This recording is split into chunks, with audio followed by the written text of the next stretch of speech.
तो स्वागत है आपका अपनी पाठशाला में। तो आज हम क्लास 12 स्टेट सब्जेक्ट सीखने जा रहे हैं। जो हमारा चैप्टर चल रहा है सूचकांक, इसके पहले भी वीडियो मैंने अपलोड कर दिए हैं स्वाध्याय 1.1 के। अगर वो वीडियो आपने अभी तक नहीं देखे तो वीडियो के डिस्क्रिप्शन में आपको उसकी लिंक मिल जाएगी, तो वहाँ से आप स्वाध्याय 1.1 सीख सकते हो। बराबर, आज हम स्वाध्याय 1.2 सीखने जा रहे हैं।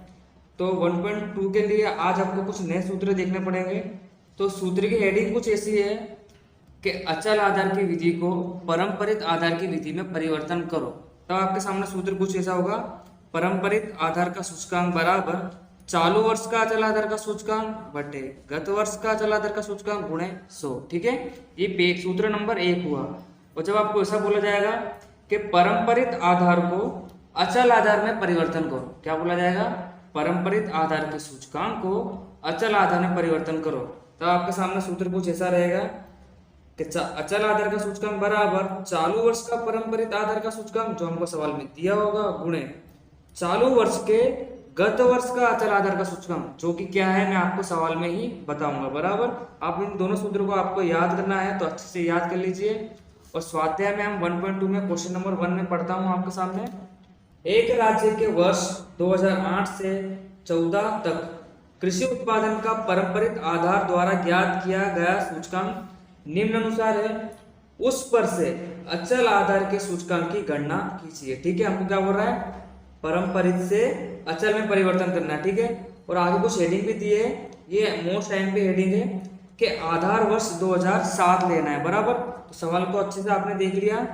अगर हमको सवाल में ऐसा बुलाया गया है कि आधार वर्ष 2007 लेना है, बराबर 2007 को लेना है, बराबर, तो जो भी 2008 का परंपरित आधार का सूचकांक दिया है वही हमारा क्या हो जाएगा, अचल आधार का सूचकांक। बराबर, जब भी क्या बोला होगा कि आधार वर्ष क्या लेना है हमको 2007, बराबर, या तो कोई भी वर्ष बोल सकता है कि आधार वर्ष ये लीजिए, तो हम जो भी पहले वर्ष का होगा वही हम क्या ले लेंगे, अचल आधार का सूचकांक। अब दूसरे वर्ष का देखते हैं, 2009 का बोल रहा है चालू वर्ष का परंपरित आधार का सूचकांक। तो चालू वर्ष का परंपरित आधार का सूचकांक कितना है, 110 गुणे चालू वर्ष के गत वर्ष का अचल आधार का सूचकांक। चालू वर्ष के गत वर्ष यानी पहले, तो हमने कितना निकाला था, 100 बट्टे 100 2010 का।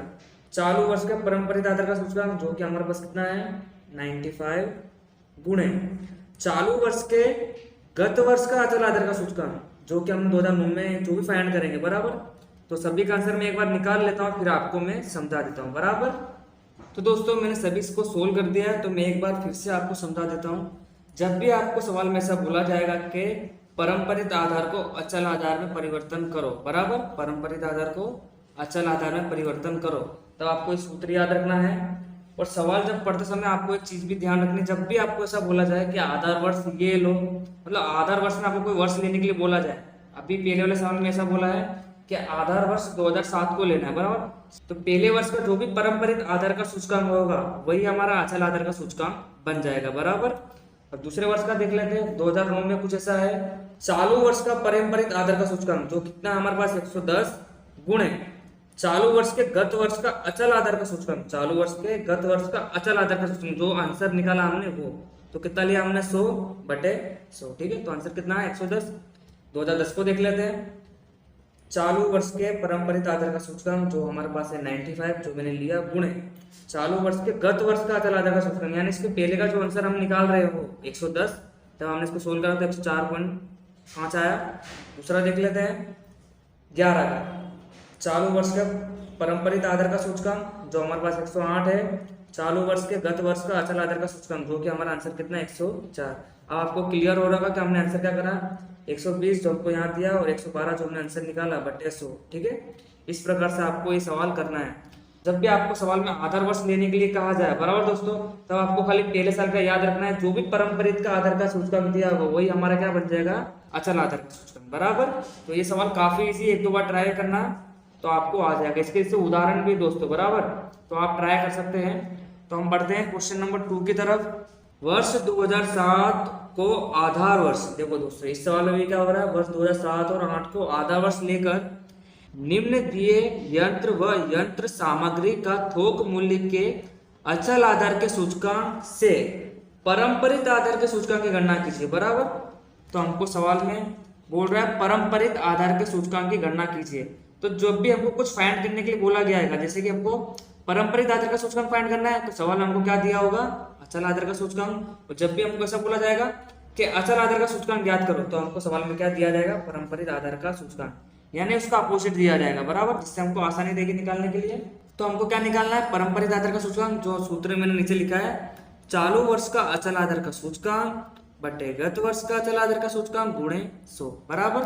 तो इस सवाल में हमको क्या बोला है कि आधार वर्ष 2007 और 8 को लेना, जो कि हमारे पास है नहीं। तो जो भी पहले वर्ष का अचल आधार का सूचकांक है वही हमारा पारंपरिक आधार का सूचकांक बन जाएगा, जैसे कि इस सवाल में मैंने आपको बताया था। अब दूसरे वर्ष का देख लेते हैं।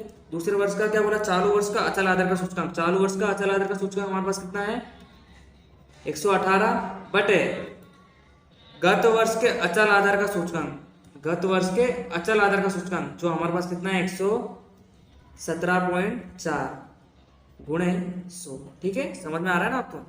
अब 2010-11 का देखते हैं। 2010-11 में कितना है 121.3 गत वर्ष का अचल आधार का सूचकांक, यानी इसके पहले वाला है। यह आपने सीखा होगा 1.1 में पारंपरिक आधार का जो सूत्र है वही सूत्र अप्लाई हो रहा है इसके अंदर। बस आपको पहले वर्ष में याद रखना है, जब भी आपको ऐसा बोला जाए कि आधार वर्ष ये लेना है, तब आपको जो भी पहले वर्ष का वही अपने को आंसर में लेना है बराबर। आगे और देख लेते हैं। तो फटाफट मैं इसको सोल्व करके आपको बता देता हूँ। ठीक है, तो दोस्तों मैंने सभी का आंसर निकाल दिया है। हमने कैसे फाइंड करा, नीचे सूत्र लिखा पारंपरिक आधार का सूचकांक। तो चालू वर्ष के अचल आधार का सूचकांक जो 118 था बराबर, और गत वर्ष का अचल आधार का सूचकांक यानी गत वर्ष यानी उसको पीछे वाला वर्ष। तो हमने इसको सोल्व करा, ये आंसर आया। और देख लेते हैं आगे 125 जो चालू वर्ष का है बराबर, और गत वर्ष का इसके पहले वाला 121.3 बराबर। तो ऐसे आपको करना है। तो जब भी आपको सवाल में ऐसा बोला जाए कि आधार वर्ष आपको ये लेना है, तो जो भी पहले वर्ष का सूचकांक दिया होगा बराबर, वही हमारा क्या बन जाएगा, आंसर बन जाएगा बराबर। इस हिसाब से मैंने सबको सोल्व कर दिया है। तो दोस्तों क्वेश्चन नंबर 3 और क्वेश्चन नंबर 4 आपका होमवर्क में दिया जाता है। क्वेश्चन नंबर 3 और क्वेश्चन नंबर 4 में से कहीं नहीं लिखा है कि आधार वर्ष क्या लेना है बराबर दोस्तों।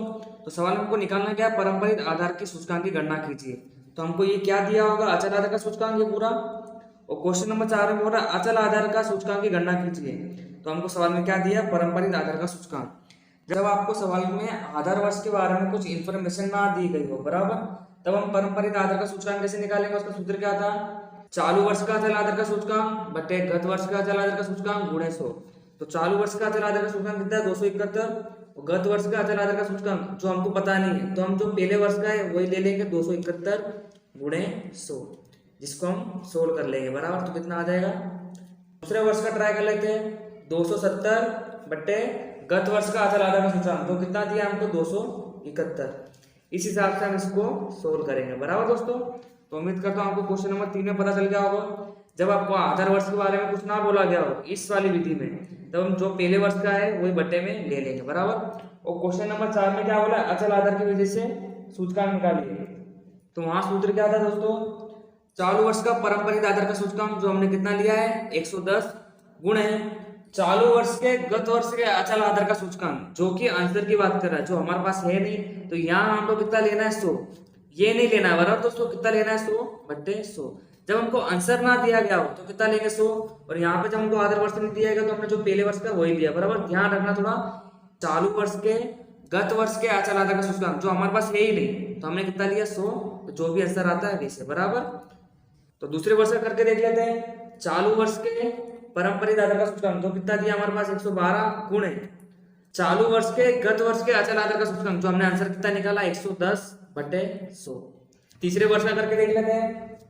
चालू वर्ष के पारंपरिक आधार का सूचकांक जो 109 दिया है गुणे चालू वर्ष के गत वर्ष के अचल आधार का सूचकांक जो हमारे पास कितना है 123.2। ठीक है, क्लियर हो रहा होगा आपको बराबर। तो उम्मीद करता हूँ आपको समझ में आ गया होगा। तो आज के लिए बस इतना ही, मिलते हैं नेक्स्ट वीडियो में। Thank you.